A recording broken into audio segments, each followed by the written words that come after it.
ଚାଷ କରିବା। ଆଖୁ ଚାଷ ପାଇଁ ତାଙ୍କର ୱାର୍କର ଦରକାର। ଭାରତରେ ଆଖୁ ଚାଷ ହୁଏ, ତେଣୁ ଭାରତୀୟମାନେ ଆଖୁ ଚାଷ ବିଷୟରେ ଧାରଣା ଥିଲା। ତେଣୁ ସେ ସେତେବେଳେ 1860 ମସିହା ବେଳକୁ ଇଷ୍ଟ ଇଣ୍ଡିଆ କମ୍ପାନୀ ଯାଇସାରିଛି। ବ୍ରିଟିଶ ସରକାର ଭାରତକୁ ଶାସନ କରୁଛି। ବ୍ରିଟିଶ ସରକାରର ଭାରତ ଗୋଟେ କଲୋନି ହେଇସାରିଛି। ସେହି ସମୟରେ ସେ ବ୍ରିଟିଶ ସରକାର ସହିତ ଚୁକ୍ତି କଲେ, ଆମେ ଏ ଦେଶରୁ କିଛି ୱାର୍କର ନେବୁ, କିଛି ଶ୍ରମିକ ନେବୁ। ସେ ଶ୍ରମିକମାନଙ୍କ ସହିତ ଚୁକ୍ତି ହେଲା, ତମେ ଏତିକି ଟଙ୍କା ପାଇବ, 5 ବର୍ଷ ତମେ କାମ କରିବ, 5 ବର୍ଷ ଭିତରେ ତମେ ଘରକୁ ଆସିପାରିବନି, ତାପରେ ଚାହିଁଲେ ତମେ ସେଠି ରହିବ, ତମକୁ ଆମେ ଜାଗା ଦେବୁ। ଜାଗା ସାଉଥ ଆଫ୍ରିକାର ଜନବସତି ନାହିଁ, ବହୁତ ଜାଗା ପଡ଼ିଛି। ତେଣୁ ଏଇ ଯେଉଁ ଭାରତୀୟମାନଙ୍କୁ ଦେଇଗଲେ, ତା ଭିତରୁ 90% ଭାରତୀୟ ଆଉ ଭାରତ ଫେରିଲେ ନାହିଁ।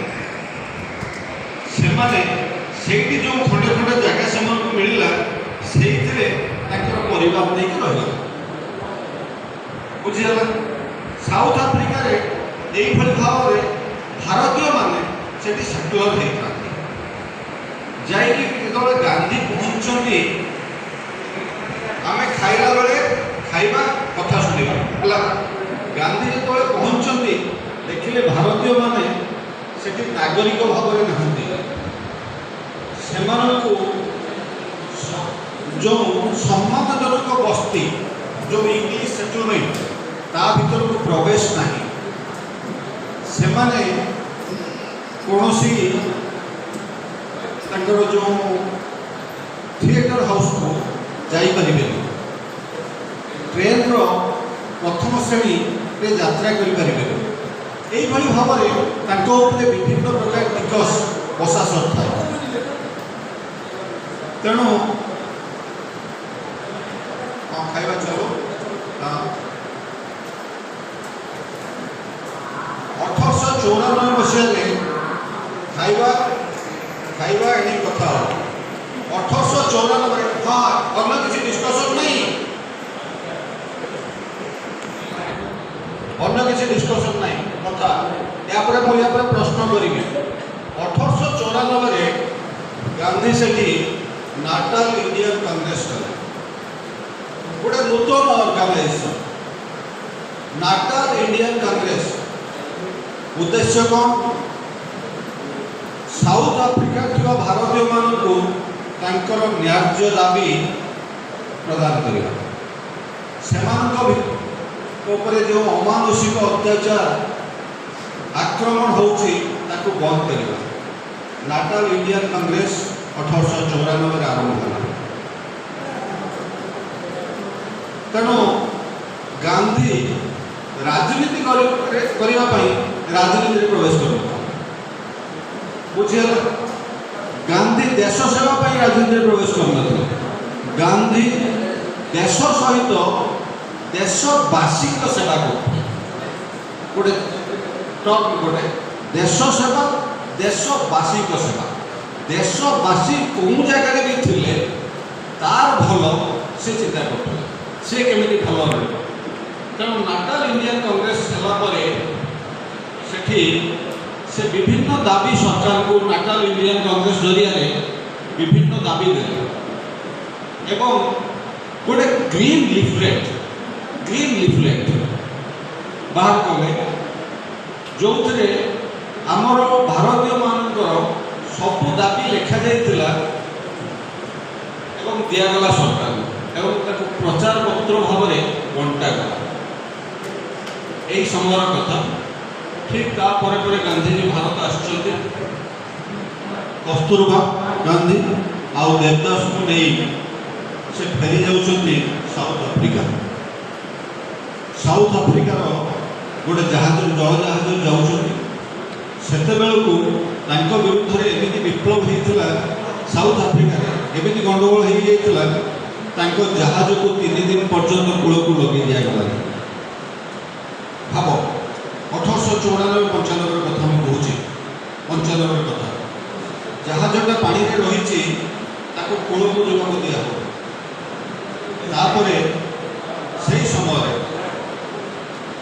କୌଣସି ଉପାୟରେ ତାକୁ କୂଳକୁ ଲଗାଗଲା। କୂଳକୁ ଲଗାଗଲା ପରେ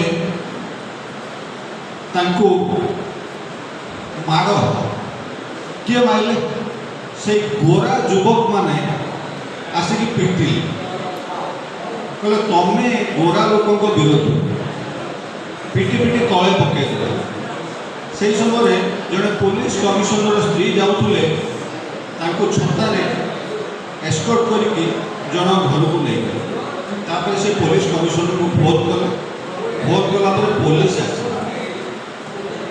ପୋଲିସ ଆସିଲା ପରେ ହଁ ଗାନ୍ଧୀଙ୍କ ମାଡ଼ ପାଇଁ ପୋଲିସ ଆସିକି ପହଞ୍ଚିଲା ଦରବାର। ସେଠି ହଁ ପୋଲିସ ଆସିଲା ପରେ ମୁଁ ଏଇଠି ଗୋଟେ କଥା ପଚାରିବି, ଜେସସ୍ କ୍ରାଷ୍ଟ ସମସ୍ତେ ଜାଣିଛୁ, ସେ ମଲାବେଳେ ତାକୁ ଯେତେବେଳେ କୁଶବିଦ୍ଧ କରାଗଲା ସେ କ'ଣ କହିଥିଲେ?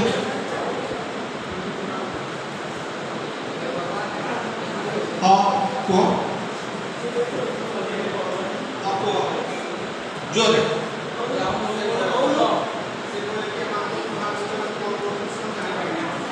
हे ईश्वर एमानଙ୍କୁ क्षमा कर, एमाने कौन करुचंती एमाने जानि नाहंती बा एमाने निर्बोध। गांधी ठीक से कथा कहले, ये युवक माने कौन करुचंती सेमाने जानि नाहंती, सेमानଙ୍କୁ क्षमा कर एवं कौन से पुलिस एक्शन सेमानक विरुद्ध न हो। तेणु जो कथा तुम कहल पचार जो प्रश्न, गांधी राजनीति करने को आसी नथिले किंबा ताको कहीं माँ बाप छाड़ी देते राजनीति करने को नुह, से देशवासी प्रथम राजनीति करते, राजनीति नुह तांकर सुविधा काम करते, जो गांधी निजे कहते I born in India but made in south Africa. I born in India and made in south Africa.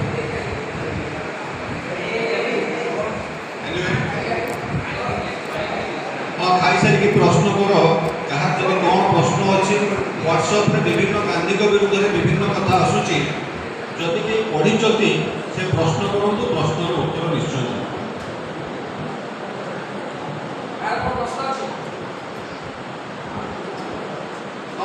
प्रश्न।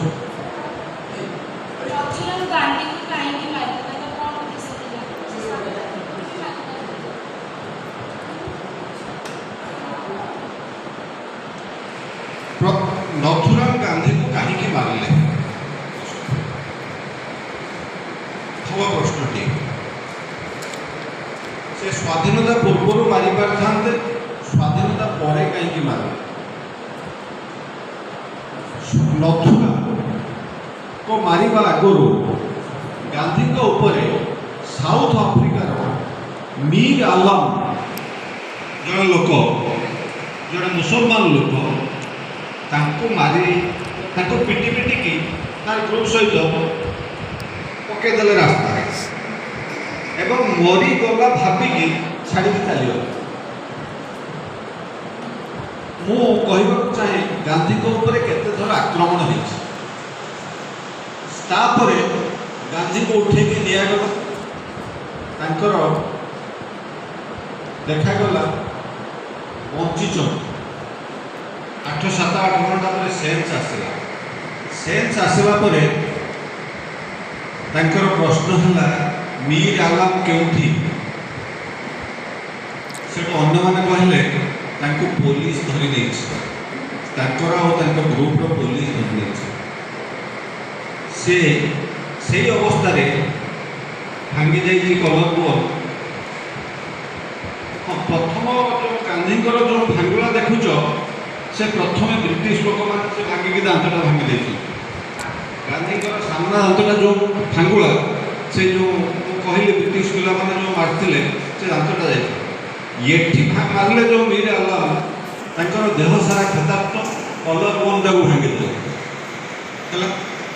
शुण प्रश्न शुण तापर जहाँ से कहले मत नहीं चल बर्तमान से जगह ना कहीं ना से मोर भाई ताकू पुलिस जेल को पठे पार से नहीं कि जीवार अवस्था ना सी लिखिले डाकिले अन्य जन लिखिले ताकू बहु कष्ट दस्तखत कले जे सेमानकर किसी दोष ना दोष नो तेणु से तुरंत छाड़ी दिया पुलिस पाखे ये अपील कले गांधी बर्तमान कथा हूँ भारत गांधी आसिले भारत रे आपण माने गांधी आसला परे किछि लोकंकर व्यापार बंद हो गला किछि लोकंकर व्यापार बंद हो गला गांधी आसवा आगरो विभिन्न दल भारत रे था कांग्रेस भी था कांग्रेस प्रकृत में स्वाधीनता गोटे विधिबद्ध भाव में स्वाधीनतार दाबी कर गांधी आसिक पहुँचला परे स्वाधीनतार दाबी आरंभ है स्वाधीनतार दाबी आरंभ है आंदोलन को तीव्रतर कराला यही अवस्था ब्रिटिश सरकार चाहिला यही लोकटा को मारिदेले पठेदेले सरीज किंतु गांधी से एत पपुलार हिसाब ताको हठात मर्डर करदेले कारण विद्रोह हो पृथ्वी सारा से बदनाम हो तेणु ताको मर्डर कर जहाँ जेल फेल नौ से लोक सेट कले जड़े लोक थिले से हूँ सावरकर सावरकर जड़े थिले से जेल में थिला गांधी ताको ब्रिटिश सरकार को प्रार्थना कले से जड़े देश लोक से भल लेखा लेखी करे देश कथा कहे ताकू मुक्त कर दिए ब्रिटिश सरकार से कथा शुणी सावरकर कहला से बारंबार चिठी लिखुता ब्रिटिश सरकार को जहाँ फाइनाली से ब्रिटिश सरकार को सहित एग्रीमेंट कला मु पुणे सहर को बाहर को जीवी ना एवं ब्रिटिश सरकार को सहित मृत्यु पर्यंत विश्वस्त रहे सी देखिले गांधी जदि रहिबो एठी आ कहारी व्यापार चलबनी भारत सेमाने थिले सेतेबेले हिंदू महासभा ब्रिटिश सरकार सपक्ष था एवं हिंदू महासभा कहवाक लाज लगुच निजक हिंदू बोली हिंदू महासभा स्वाधीनता पर्यंत ब्रिटिश सरकार सहित था सेमाने स्वाधीनतार दाबी केबे भी उत्थापन करना कि ब्रिटिश सरकार के समय भीतर कौन जड़े लोक जेल जाना कि कौन आंदोलन में भाग लेना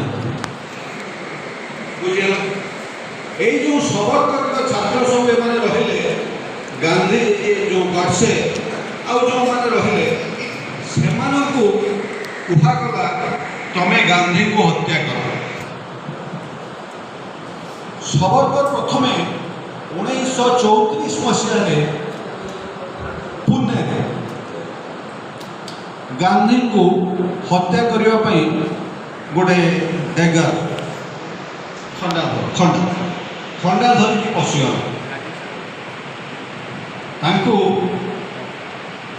जहाँ धरा पड़गला किए गडसे ता सहित 20 जन पिला से दौड़ी पलैगले सावरकर गडसे धरा पड़गला गडसे धरा पड़गला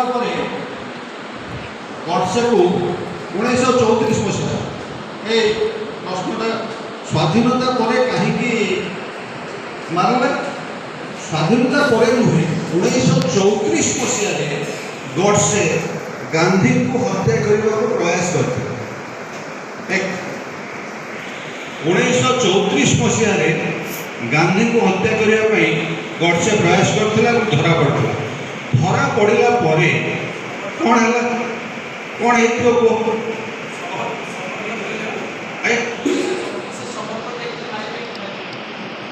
गडसे सावरकर तो भदल से पुणे बस लेखा ले कर गडसे गले 34 मसीह गांधी की हत्या कर किंतु धरा पड़गला धरा पड़ा कौन हो अवस्था पिटापिटी हो ନା ହେଇନଥିବ ହେଇନଥିବ କ'ଣ ହେଇଥିବ? ଗାନ୍ଧୀଜୀଙ୍କୁ ଯେତେବେଳେ ସେ କହିଲା ମୁଁ ଗାନ୍ଧୀଙ୍କୁ ପୁରୁଣା ଠିକ୍ ଅଛି, ତମେ ମୋ ସହିତ 8 ଦିନ ରୁହ, ମୋତେ ତମେ ହତ୍ୟା କରିବା ପାଇଁ ଏତେ ଲୋକ ଆଣିବା ଦରକାର ନାହିଁ, ମୋତେ ଯେତେବେଳେ ଚାହିଁବ ହତ୍ୟା କରିପାରିବ ଏବଂ ଚାହିଁବ ଯଦି ମୁଁ ତମ ପାଖରେ ଠିଆ ହେଇଯିବି ତମେ ମାରିଦେବ ପଳେଇବ, କିନ୍ତୁ ମୋ ସାଙ୍ଗରେ 8 ଦିନ ତମେ ରୁହ। ଗଡ଼ସେ ମାନିଲା, ଅନ୍ୟମାନେ କହିଲେ ଏକୁ ପୋଲିସରେ ଦିଆଯିବ, ଗାନ୍ଧୀ କହିଲେ ମୋ ଦେଶର ଛୁଆ ତ ପୋଲିସରେ କ'ଣ ଦେବ? এটা ହେଲା 1934 ମସିହାର କଥା। 1944 ମସିହାରେ ଗାନ୍ଧୀଜୀ ଗୋଟେ ଟ୍ରେନରେ ମୁମ୍ବାଇ ଆସୁଥାନ୍ତି। ସେ ଟ୍ରେନ୍ ଥିଲା ଗାନ୍ଧୀଜୀ ସ୍ପେଶାଲ। ଗାନ୍ଧୀଜୀକୁ ହତ୍ୟା କରିବା ପାଇଁ ଗଡ଼ସେ ଆଉ ତାର ଗ୍ରୁପ ସେ ଟ୍ରେନକୁ ଡିରେଲ୍ କରିଦେଲେ। ତାମାନେ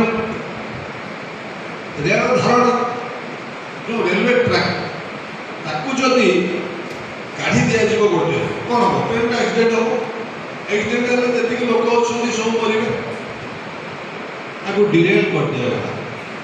ଡ୍ରାଇଭର ଦୂରରୁ ଦେଖିପାରିଲା ଯେ ଟ୍ରେନ୍ର ଧାରଣା ନାହିଁ, ସେ କୌଣସି ଉପାୟରେ